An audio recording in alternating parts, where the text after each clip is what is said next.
It's Thursday, August 29th. You're listening to Your Florida Daily.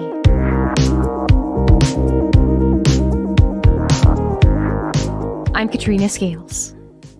A listeria outbreak linked to Boar's Head deli meat has now gotten even worse. 5 more deaths have now been connected to the outbreak, including one in Florida. There have now been dozens of infections in 18 different states, making this the largest outbreak of listeria in more than a decade. Boar's Head initially announced a recall of liverwurst and other deli meats on July 26th, and then expanded the recall a few days later to include over 7 million pounds of ready-to-eat products.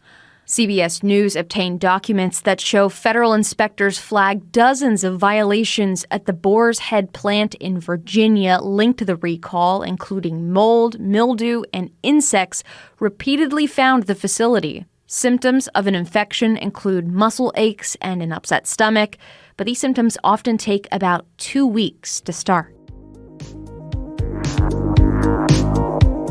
Governor DeSantis is now weighing in on a controversial plan to develop half a dozen state parks with golf courses and hotels. Florida's Environmental Protection Agency unveiled its Great Outdoors initiative last week and was immediately met with backlash. The idea has been scrapped for now, and the governor says he never approved it in the first place. They're going back to the drawing board, talk to your local communities. Here's the thing. I'd rather not spend any money on this, right? I mean, if people don't want improvements, then don't do it. And so that'll be something that citizens can be able to do. They're not doing anything this year. They're going to go back and basically listen to folks. A lot of that stuff was just half-baked, and it was not ready for prime time when it was. And it was intentionally leaked out to a left-wing group to try to create a narrative. DeSantis did not say who that group was or which parts of the leaked plan weren't accurate.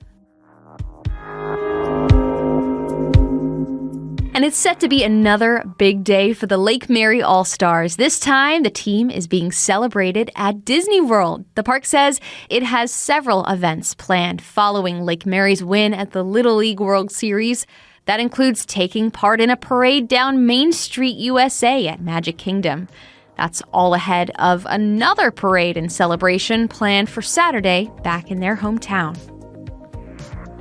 Find these top stories along with breaking news, weather, and traffic all day on clickorlando.com. And now, a completely random Florida fact.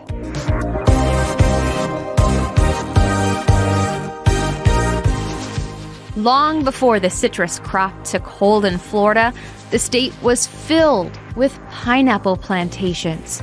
In the late 1800s, crates of the fruit were shipped by boats from the Florida Keys and Merritt Island on the East Coast to cities in the Northeast. They were named pines because they resembled a pine cone. Pineapple cultivation in the Florida Keys started in the 1860s, and it's believed that close to 85% of the pineapples sold in America were grown in the Keys. Your Florida Daily is produced by News 6 WKMG in Orlando. I'm Katrina Scales. Subscribe for new episodes wherever you like to listen.